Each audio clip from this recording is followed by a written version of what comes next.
जहां hilltop company के माध्यम से खनन का कार्य चलता है, उसके ठीक बगल में एक रास्ता है जिसमें ग्रामीणों का आवागमन होता है।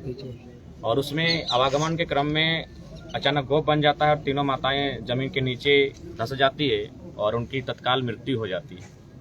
खैर, मृत्यु होना इसमें एक लगातार हम लोग विशिल प्रबंधन को इस बात से चेताए हैं कि 14 महीने से हम लोग आंदोलन के माध्यम से, लिखित के माध्यम से दिए थे कि हमारे गांव में कभी भी ऐसी घटना घटेगी। बहुत सारे घर भी टूट चुके हैं, फुटबॉल का मैदान भी गड्ढा हो चुका है, लेकिन बीसीसीएल कहीं ना कहीं मौन रहा। उसी क्रम में 3 मौतें हो गई। आंदोलन चला, धरने पर बैठे। आज भी जो डेड बॉडी है अभी तक धरने पर ही है। आज शायद चौथा दिन है, 17, 18, 19, 20 यानी आज चौथा दिन। 3 रातें 4 दिन, यानी आप कह सकते हैं काफ़ी संघर्ष करना पड़ा। और मैं सबसे पहले लोकतंत्र के चौथे स्तंभ के माध्यम से मैं जनता को भी और देश के जो जनप्रतिनिधि बनते हैं, जो राजनीति को रिप्रेजेंट करते हैं, उन्हें अब चाहिए कि झूठ मूठ का ढकोसला का भाषण ना दें कि ये जनता का देश है, मजदूरों का देश है, किसानों का देश है, of the people, by the people, for the people का ये शासन चलता है। वास्तव में मजदूरों के लिए कानून बने, उनकी सेफ्टी के लिए कानून बने, उनके विस्थापन के लिए कानून बने, अगर उनकी मृत्यु होती है तो कानून बने, अगर प्रशासन प्रबंधन की लापरवाही से मृत्यु होती है तो मुआवजा पर कानून बने।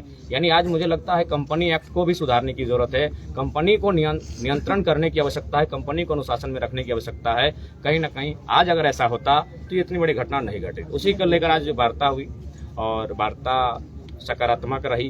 वार्ता काफ़ी बेहतर माहौल में हुई, जिसमें मैं थाना प्रभारी समेत अन्य 2-3 थाना के प्रभारी रहे, इंस्पेक्टर रहे और सीओ साहब भी उपस्थित रहे। और साथ ही साथ लगातार टेलीफोन के माध्यम से एसडीएम महोदय, डीसी महोदय और एसडीपीओ मैडम बगमारा का संपर्क होता रहा। यानी प्रशासन की ओर से, पुलिस की ओर से भी आज सहयोग रहा और सकारात्मक रहा। और फिलहाल अभी ये वार्ता हुई, जो ग्रामीणों की मांग थी कि इस गांव को डिस्प्लेस्ड किया जाए, यानी विस्थापित किया जाए, आरआर पॉलिसी का लाभ दिया जाए, तो उस पर सहमति बनी है। बाकायदा हमारी 13 बिंदु थी। उसके बाद मुआवजा की बात थी, तो मुआवजा 6-6 लाख प्रत्येक आश्रितों को आपदा की ओर से, उसमें सीओ साहब की विशेष भूमिका रही। उन्होंने अपनी ओर से भी आश्वस्त किया है कि उस पर भी 4-4 लाख तक का मुआवजा बनेगा। और मुझे लगा कि थोड़ा सा इस पर कहना चाहिए। और साथ ही मैं एक संदेश ग्रामीणों को दूंगा कि देखिए, कोई भी आंदोलन तभी सफल होगा जब ग्रामीणों में एकजुटता रहेगी। क्योंकि आज बेशक 6 लाख की वार्ता हुई, जिसमें स्थानीय थाना प्रभारी समेत सीओ साहब का भी सहयोग रहा, लेकिन मेरा मानना है कि ग्रामीणों में एकजुटता रहती तो ये मुआवजा बेहतर होता और मुआवजा बढ़ता।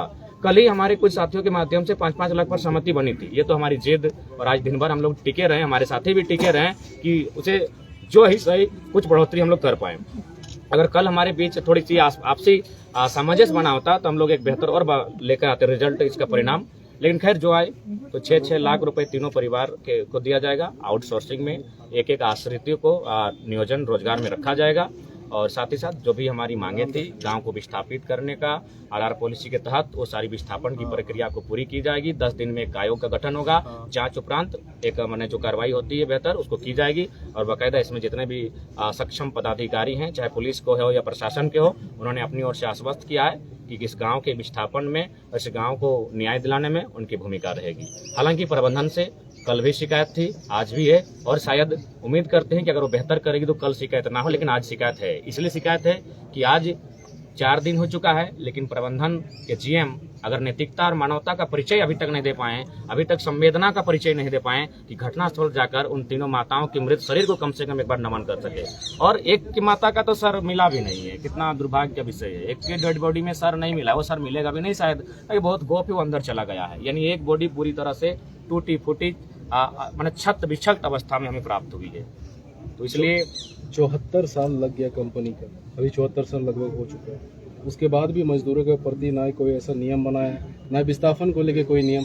क्या इस तरह बीसीसीएल अभी भी इंतजार करे कई सारे बड़ी घटना घटे उसके बाद ये बिल्कुल। और मेरा सबसे बड़ा समझ से परे ये है कि अगर पूरे भारत देश की बात कही जाए तो हमारे पास कोयला खोदने की 7 यूनिट्स हैं कोल इंडिया के पास। बीसीसीएल है, सीसीएल है, ईसीएल है, एमसीएल है, एनसीएल है, डब्ल्यूसीएल है, एसईसीएल है। इस प्रकार 7 कोयला यूनिट है। अन्य राज्यों में से महाराष्ट्र में है, नागपुर में, मध्य प्रदेश के सिंगरौली में है, बिलासपुर छत्तीसगढ़ में है, तो महानदी तट पे कोयला है, लेकिन कहीं भी इस प्रकार की घटनाएं नहीं घटती हैं। इसका मतलब वहाँ की जो प्रबंधन है वो अच्छा काम करती है, चाहे उनको पॉलिटिकल प्रेशर हो या जनता की जागरूकता का आभास हो। वहाँ आज तक कभी घटना नहीं सुने हैं कि बाकी जो स्टेट है जहाँ कभी भी कोयला का काम होता है वहाँ किसी भी प्रकार की ऐसी घटना घटती है, वहाँ भी कोयला का काम होता है। लेकिन अब झारखंड में ये तो एक छोटा घटना है, यहाँ 375 मजदूरों की जान जा चुकी है। 1975 में चास नाला कांड, आपका ढोरी बोकारो में 268, 1965 में 268 मजदूर एक साथ मारे चुके हैं। नगदा में 2006 के आसपास लगभग 50 मजदूरों की मौतें हो चुकी है। और आए दिन हमेशा होते रहता है, जहाँ जहाँ कोलियरी क्षेत्र है वहाँ होते रहता है। तो ये समझ में नहीं आता है कि झारखंड ने आखिर क्या गुनाह किया है, या फिर झारखंड आदिवासी क्षेत्र है इसलिए ये दोहरी दृष्टि है कि ये लोग मरने दीजिए। ऐसे भी आदिवासी यानी जंगली लोग हैं क्या, इनको जंगली यानी जानवर हैं क्या? बाकी स्टेट अच्छा काम करती है, लेकिन जब झारखंड की बात आती है ये लोग बेईमानी तरीके से कार्य करते हैं। इसीलिए मेरा मानना है आज झारखंड की आवाज दिल्ली को भी सुननी चाहिए और दिल्ली के साथ साथ दुनिया को भी सुननी चाहिए कि बाकी यही कंपनियां जब दूसरे जगह कोयला कोड़ती है तो बेहतर करती है। सेफ्टी का अनुपालन होता है, डिस्प्लेसमेंट का अनुपालन होता है, आरआर पॉलिसी को फॉलो किया जाता है, कंपनी एक्ट को फॉलो किया जाता है, माइंस एक्ट को फॉलो किया जाता है। लेकिन यही कंपनी जब झारखंड आती है अनगिनत कहानी सुनाएंगे, अनगिनत किस्से सुनाएंगे, जहाँ गाँव की बर्बादी, इंसान की बर्बादी, पर्यावरण की बर्बादी, मानव जीवन की बर्बादी। तो क्यों? आज ये सवाल है। इसलिए आज मैं लोकतंत्र के चौथे स्तंभ के माध्यम से पूरे देश को जो हुक्मरान है उन्हें मैं संदेश दूंगा कि झारखंड भी इसी भारत का यदि अंग है और वह भी अगर उसी संवैधानिक दायरे में जीवन यापन करने का अधिकार रखता है तो उन्हें चाहिए झारखंड पर भी एक दिन कैबिनेट हो और उस पर चर्चा हो, यहाँ के विस्थापन को लेकर वहाँ चर्चा हो, यहाँ के उजड़ते हुए गांवों को लेकर यहाँ चर्चा होनी चाहिए। इसलिए मेरा मानना है कहीं ना कहीं झारखंड के जो पॉलिटिकल पर्सन है, क्योंकि भारत एक लोकतांत्रिक देश है, यहाँ अगर पॉलिटिक्स सही नहीं रहेगा तो कुछ भी सही नहीं रहेगा। तो यहाँ के पॉलिटिकल पर्सन को चाहिए हमारे मुद्दों को बेहतर तरीके से सदन में रखे और रखे ही नहीं उस पर बेहतर कानून बनाए ताकि भविष्य में इस प्रकार की घटना ना घटे। और मजदूरों के लिए विशेष कानून बने, जहां कंपनियां हैं वहां विशेष कानून बने, जो डीएमटी फंड हो उसका बेहतर उपयोग हो, सीएसआर फंड हो उसका बेहतर उपयोग हो। इन सब चीजों का अनुपालन करते हुए अगर काम किया जाए तो कोई विकास का विरोधी नहीं है। 1 एकड़ के हम लोग तो हजारों लाखों एकड़ जमीन दी है बीसीसीएल को, सीसीएल को, कहीं टाटा को, कहीं डैम बनने में। तो विकास के नाम पर हमने तो पूरा झारखंड आधा उजड़ चुका है। आप एक ड्रोन घुमा के देखिए, आधा झारखंड उजड़ चुका है विकास के नाम पे। इन बदले में हमें पलायन मिला, धुआं मिला, कैंसर मिला, बीमारी मिला और आज हम लोग विस्थापित होकर मारे जा रहे हैं।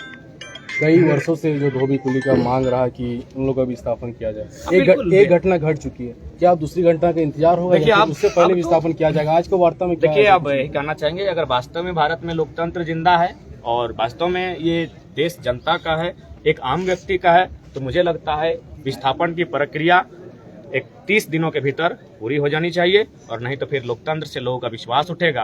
और जब लोकतंत्र से लोगों का विश्वास उठेगा तो जाहिर सी बात है अराजकता और हिंसा तभी तैयार होती है जब कहीं ना कहीं जो शासन की जिम्मेवारी जिनके है उन पर लोगों का विश्वास टूटता है। घटना का 4 दिन हो चुकी है और प्रबंधक अभी तक पहुंची नहीं। देखिए, प्रबंधन का मतलब है कंपनी, कंपनी का मतलब है ईस्ट इंडिया कंपनी। पहला बात आपको लॉजिक को समझना होगा। ईस्ट इंडिया कंपनी का जो शासन है, हमारे पास जो कानूने हैं, अभी मान के चले हम लोग थाना में बैठे हैं तो थाना के पास जो आईपीसी की धाराएं हैं, वो जो मोटा सा किताब है इंडियन पेनल कोड, वो किसका है? अंग्रेजों का है।